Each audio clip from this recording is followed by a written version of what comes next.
April 20, 2026. This is day 110 of 365 Days of Our Abundant Life series. Matthew chapter 6, verse 21. Wherever your treasure is, there the desires of your heart will also be.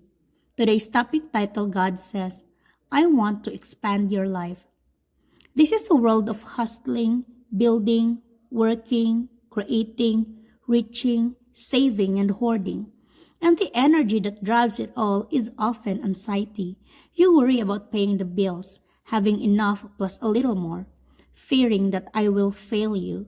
You overfocus on yourself.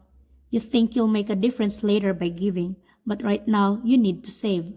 Later, when you can afford it, you'll get around to what your heart longs for. It is easy to talk yourself into a fearful contraction of your life, saying no to wonderful opportunities. But I want to talk you into a bold and blessed expansion of your life. I want you to get free of worry so that you can throw yourself into the thrill of advancing my kingdom. I want you to invest in what will last forever.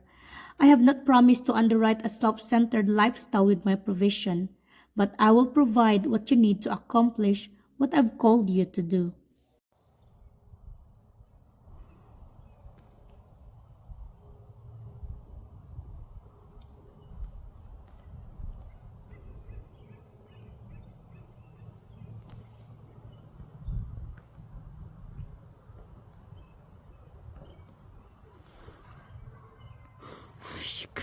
Where's it going?